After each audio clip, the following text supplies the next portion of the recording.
እንደምን አላችሁ ወገኖች፣ እንደምን አላችሁ ቅዱሳን። አስቀድሜ ሁላችሁንም በጌታችንና በመድኃኒታችን በኢየሱስ ክርስቶስ ስም ሰላም እላለሁ። ዛሬ እዚህ የተገኘሁት ለማመስገን ነው። ላለፉት ዓመታት የእግዚአብሔር ልጅ በሚል ርዕስ መጽሐፍ ሳዘጋጅ ነበር። መጽሐፉ ሲያልቅ የመጽሐፉን ረቂቅ እንዲያነቡ ከላኩላቸው ሰዎች መካከል ወንድማችን ዘላለም መንግስቱ ለመጽሐፉ ህትመትና ለላፕቶፕ መግዣ በሚል ጎፈንድሚ አካውንት ከፍቶ ነበረ። በዛም በኩል ሰዎች የበኩላቸውን አስተዋጽኦ አድርገዋል። አቅማቸው የፈቀደውንና እግዚአብሔር በልባቸውን ያስቀመጠውን አድርገዋል። $10 ጀምሮ የሰጡ ሰዎች ቁጥራቸው በአጠቃላይ 77 ናቸው። እያንዳንዱን ሰው ለማመስገን በመጽሐፉ ላይ መጽሐፍ ብችል ኖሮ አደርገው ነበር። ነገር ግን ከ77ቱ ሰዎች በተጨማሪ እዚህም ደግሞ አውሮፓ ውስጥ ማለትም የምኖርበት ታላቋ ብሪታንያ ማለትም እንግሊዝ ሀገር ውስጥ ደግሞ ሰዎች የበኩላቸውን አድርገዋል እና ቁጥሩ አንድ ላይ ቢደመር ከ100 የሚያንስ አይሆንም። ከዛም መካከል ደግሞ ከፊሉ ስማቸው እንዳይጠቀስ አድርገው ነው የሰጡት። ስለዚህ በዚህ ሁሉ ውስጥ የዚህን ሁሉ ሰው ስም ዝርዝር መጽሐፍ ላይ ለመጻፍ አልችልም። ነገር ግን እግዚአብሔር እንደሚባርካቸው ለእግዚአብሔር ሥራ የሰጡትን እግዚአብሔር ቁርባን አድርጎ እንደሚቀበላቸው እርግጠኛ በሆንም የበኩሌን ደግሞ ለማመስገን እወዳለሁ። እግዚአብሔር ይባርካችሁ። አነሰም በዛም ሳትሉ ያላችሁን የሰጣችሁ ሰዎች፣ ለመስጠት እያሰባችሁ ባለመቻላችሁ በጸሎት የደገፋችሁን ሰዎች፣ በምክር የደገፋችሁን ሰዎች፣ ያበረታታችሁን ሰዎች፣ በአጠቃላይ በዚህ ሥራ ውስጥ ሰው በሚያየውም በማያየውም መንገድ እግዚአብሔር ብቻ በሚያውቀውም መንገድ አስተዋጽኦ ያደረጋችሁ ሰዎች እግዚአብሔር ይባርካችሁ ለማለት ነው። መጽሐፉ ታትሟል። ይሄኛው 2 ቦታ ነው የታተመው፣ አሜሪካና እዚህ ብሪታንያ ማለትም በተለምዶ እንግሊዝ የምንለው ውስጥ ማለት ነው። ይሄ የአሜሪካው ህትመት ነው። በአሜሪካ የታተመው ገጾቹ 416 ናቸው። ይሄ በእንግሊዝ ሀገር የታተመው ነው። ገጾቹ 406 ናቸው። የ10 ገጽ ልዩነት አለ። ምክንያቱም የአሜሪካው ህትመት በቁመቱ ትንሽ ሚሊሜትሮች ያጥራል። ስለዚህ አንዳንድ መስመር የሚሆን ጽሑፍ ከዚህኛው ስላጠረ የነሱ ድምር መጨረሻ ላይ የ10 ገጽ ልዩነት አምጥቷል። ይዘት ላይ ምንም ልዩነት የላቸውም። የገጽ ብዛት ግን የመጽሐፉ ቁመት በሚሊሜትር ስለሚያጥር የአሜሪካው በዛ መልኩ ገጹ ትንሽ በ10 ገጽ በለጥ ይላል ማለት ነው። አሜሪካ የታተመው 3 ቦታዎች ላይ በዋናነት ተቀምጧል። ዲሲ አካባቢ፣ ሎስ አንጀለስ እና ላስ ቬጋስ። ከዛ እየተላከ ወደ ተለያዩ የአሜሪካ ከተሞች ይገኛል። አብያተ ክርስቲያናት ባሉበት አካባቢ ወይም ደግሞ ግለሰቦች ከነዚህ ከ3 ቦታዎች እየጠየቁ ማግኘት ይችላሉ። ካናዳም ጥቂት ኮፒዎች ተልኳል፣ ቶሮንቶ ማለት ነው። እዛ ያሉ ሰዎች ከዛ ያገኛሉ። ዝርዝር አድራሻዎችን በፌስቡክ ገጻችን በኩል ኢንቦክስ በማድረግ ሰዎች ሊጠይቁን ይችላሉ። እንግሊዝ የታተመው ደግሞ እንግሊዝ ሀገር ላሉ ሰዎች ወይም ደግሞ አውሮፓ ላሉ የሚላክ ነው። በክፍያው 15 ፓውንድ ነው የመጽሐፉ። ከዛ መላኪያ ዋጋን በዚህ ላይ ይጨምራል። እንግሊዝ ሀገር ያሉ ሰዎች ኢቤይ ላይ ለሽያጭ ስለቀረበ በዛ በኩል መግዛት ይችላሉ። አውሮፓ ያሉ ግን አንዳንድ አብያተ ክርስቲያናት ወይም ደግሞ አማኞች ሰብሰብ ያሉበት ቦታ ላይ በጅምላ እየተላከላቸው፣ አንዳንድ ግለሰቦች ደግሞ አንዳንድ ኮፒ እየጠየቁ ወደ ተለያዩ ሀገራት እየሄደ ነው። ለምሳሌ አውሮፓ ውስጥ አየርላንድ መጽሐፉ ደርሷል፣ ይገኛል። እንደገና ደግሞ በሌሎች ሀገሮችም ተልኳል። ነገር ግን አሁን ያለንበት ወቅት ብሬግዚት የተፈጸመበት ዲሴምበር 31 ጀምሮ እንግሊዝ ከአውሮፓ ህብረት ወጥታለች። በዚህ ምክንያት የድንበር ላይ ፕሮሰስ ፔፐር ወርክ በጣም ስለጨመረ መጽሐፍ ከዚህ ወደ ሌሎች አውሮፓ ሀገራት መላክ ፕሮሰሱ ወይም ሂደቱ የተራዘመ ጊዜ እየፈጀ ከተላከ 10 ቀን ያለፋቸው ነገር ግን ገና መጽሐፉ ያልደረሰበት ሁኔታ አለ። ትራክ ስናደርግ መንገድ ላይ ነው ያለው። በዚህ ምክንያት እዚህ ደርሷል ብለን በእርግጠኝነት መናገር ባንችልም መጽሐፉ የደረሰባቸው አገራት አሉ አውሮፓ ውስጥ፣ ወይም ደግሞ ይሄ ቪዲዮ በሚሰራጭ ጊዜ ደርሶ ሊሆን ይችላል። እሱን እናሳውቃለን። አሜሪካ ላሉ $20 ነው የሚሸጠው። በዛ ላይ ሰዎች መላኪያ ይከፍላሉ። እስያ እስካሁን የደረሰው ዱባይ ነው። ዱባይ ያላችሁ ሰዎች እንግዲህ በስልክ ፌስቡክ ገጻችን ብትጠይቁን በውስጥ መስመር የምታገኙበትን ስልክ ቁጥር እንነግራቸዋለን። ስልክ ቁጥሮችን ፊት ለፊት የማንለጥፈው የሰዎች ግላዊ መጠቀሚያቸው ስልክ ስለሆነ ለሁሉ ከማድረግ ይልቅ መጽሐፉን መግዛት ለሚፈልግ ሰው ብቻ መስጠቱ የተሻለ ሆኖ ስለተገኘ ነው። መጽሐፉ ኢትዮጵያ ውስጥ አልታተመም። ኢትዮጵያ ውስጥ ያሉ ወገኖች በተለያየ መልኩ ጉጉታቸውንና ፍላጎታቸውን እየገለጡ ነው። መቼም እርግጠኛ ሆኜ መናገር የምችለው እንደ አንድ መጽሐፉን እንደጻፈ ሰው ከኔ ይልቅ መጽሐፉ ኢትዮጵያ ውስጥ እንዲታተም የሚጓጓ ሰው ያለ አይመስለኝም። አብዛኛው አንባቢ ያለው፣ አብዛኛው አማኝ ያለው ኢትዮጵያ ውስጥ ነው። መጽሐፉም ሲጻፍ በኢትዮጵያ ያለችውን ቤተክርስቲያን ታርጌት ያደረገ ነው።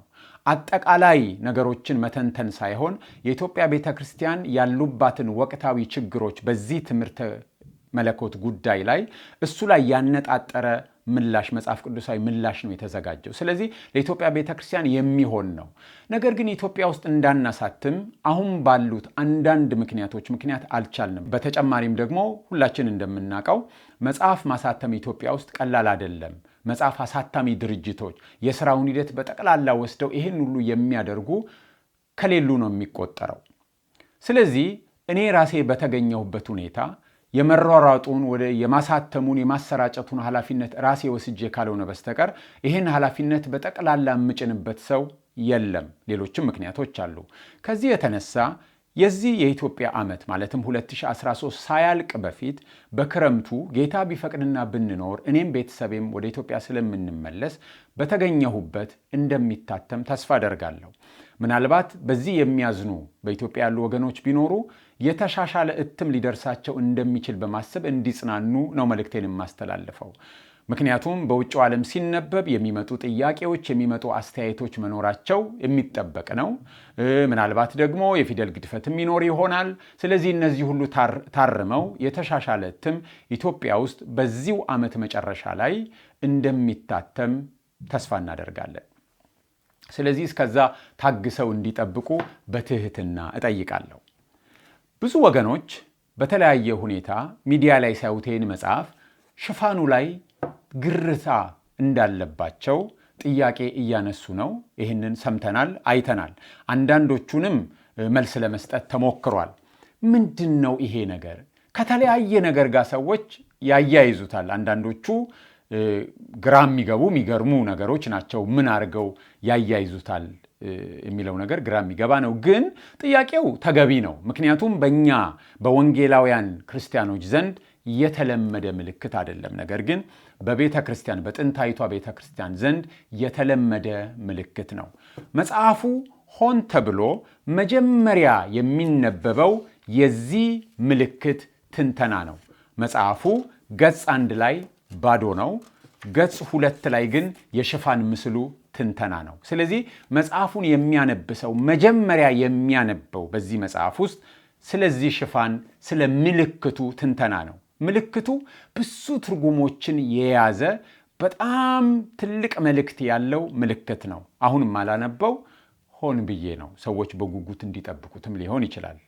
ስለዚህ ሰዎች ጥያቄያቸው ተገቢ ጥያቄ ነው። ግራ መጋባታቸው ተገቢ ነው። ከሌላ ነገር ጋር ባያገናኙት መልካም ነው። ነገር ግን በደንብ ታስቦበት ልክ እንደ መጽሐፉ ሥራ ሁሉ ሽፋኑም ታስቦበት ብዙ መልእክት እንዲያስተላልፍ ሆን ተብሎ የተደረገ ስለሆነ በስህተት እንዳልሆነ በማሰብ እንዲወስዱት ነው። መጽሐፍ ቅዱሳዊ መልእክት አለው፣ ታሪካዊ መልእክት አለው፣ ሌሎችም መልእክቶች አሉት። ትምህርተ መለኮትንም የያዘ ነው። ከነገረ ክርስቶስ ጋር የተያዘ መልእክት አለው። ከምስጢረ ሥላሴ ጋር የተገናኘ መልእክትም አለው። ስለዚህ ሁሉንም በመጽሐፉ የመጀመሪያ ገጽ ሲገለጥ መጀመሪያ የሚነበበው ይሄ ነው። እዛ ላይ እናገኘዋለን። መልእክቴን አጠቃልላለሁ። ለመጽሐፉ ሥራ በተለያየ መልኩ አስተዋጽኦ ያደረጋችሁ ቅዱሳን በሙሉ በምክር፣ በማበረታታት፣ በሐሳብ፣ በጸሎት ገንዘባችሁን ያለመሰሰት በመስጠት ሰዎች ይህንን ነገር እንዲሰሙ መረጃውን በማሰራጨት እንዲያነቡት በመቀስቀስ እንደገና ደግሞ መጽሐፍ እኔ ወስጄ አከፋፍላለሁ 10 ወስድና እዛ ከተማ ላሉ ትሰጣለሁ እያሉ የወሰዱ ሰዎች አሉ። ለምሳሌ ካናዳ የገባው አንድ ወንድም በቃ እኔ በገዛ ፈቃዴ ገንዘቡን ከፍዬ ልውሰድና የሚገዛ ሰው ከተገኘ በዛ መልኩ ይወስዳሉ ብሎ ነው ወደ ቶሮንቶ የተላከው። እንደዚህም በማድረግ ያገዙ ሰዎች አሉ። እግዚአብሔር ይባርካችሁ። እግዚአብሔርን ለማገልገል ያደረጋችሁትን ጥረት እግዚአብሔር በመልካም ይቀበላችሁ። ቁርባን አድርጎ እግዚአብሔር ይቀበላችሁ። እግዚአብሔር ብድራታችሁን ይክፈላችሁ። በኑሯችሁ፣ በአገልግሎታችሁ፣ በትዳራችሁ፣ በጤናችሁ፣ በስራችሁ፣ በትምህርታችሁ፣ በመውጣት በመግባታችሁ ሁሉ እግዚአብሔር ብድራታችሁን ይክፈላችሁ። አገልግሎት ነው ይሄ። አገልግሎቱን የአገልግሎቱ አሰማሪ ይቀበላችሁ። ስራውን የስራው ባለቤት እግዚአብሔር ይቀበላችሁ። እግዚአብሔር ብድራታችሁን ይክፈላችሁ። እኔም አላቃቸው እኔም አላያቸው በየጓዳው የሚጸልዩ በየጓዳው የሚተጉ ሰዎች እንዳሉ ስለዚህ አገልግሎት አውቃለሁ። እግዚአብሔር ግን ሁሉንም ያያል። በስውር የምታደርጉትን ሁሉ በግልጥ የሚያይ እግዚአብሔር ይክፈላችሁ። ብድራታችሁን፣ ሽልማታችሁን እግዚአብሔር ይስጣችሁ። እግዚአብሔር ይባርካችሁ። ከዚህም በኋላ ደግሞ እኔ እየወሰድኩ አከፋፍላለሁ 10 ይሁን 5 ወስድና እዛ አካባቢ ያሉ ሰዎች ካሉ እሰጣለሁ፣ በእኔ በኩል እንዲሰራጭ አደርጋለሁ የምትሉ ካላችሁ እንድታነጋግሩን አበረታታለሁ። ኦልሬዲ ማድረግ የጀመራችሁ ሰዎች አላችሁ። ለምሳሌ 5 መጽሐፍ ስትፈልጉ ለመላክ የምችለው 10 ነው ስል እሺ ብለው 10 ከፍለው የሚወስዱ ሰዎች አሉ። 8 ነው የሚቻለው ስል እሺ ብለው 8 የሚወስዱ ሰዎች አሉ። በዚህ መልኩ አገልግሎቱን መጽሐፉንም ተደራሽነቱን ለማስፋት ጥረት እያደረጉ ያሉ ሰዎች አሉ። እግዚአብሔር ይባርካችሁ። ሀገራችንን ሰላም ያድርግልን። በሀገራችን የሰላም ወሬ፣ በሀገራችን ሰዎች በሰላም ወጥተው የሚገቡባት ምድር ሆና የጦርነት ወሬ፣ የስደት ወሬ፣ የብጥብጥ ወሬ፣ የልዩነት ወሬ፣ የእልቂት ወሬ፣ የስጋትና የጭንቀት ወሬ ከምድራችን ተወግዶ ሰላም የሚሰፍንባት ትሁንልን። ምድራችን ሰዎች ወጥተው የሚገቡባት በሰላም ነግደው የሚያተርፉባት፣ ተምረው የሚመረቁባት፣ ሰዎች ልጅ ወልደው አሳድገው የሚድሩባት የሰላም ምድር፣ ብጥብጥ የሚወገድባት፣ መከፋፈልና ጦርነት የሚወገድባት ምድር ትሁንልን። ቤተ ክርስቲያንም ቤተ ክርስቲያን ሆና ትታይ።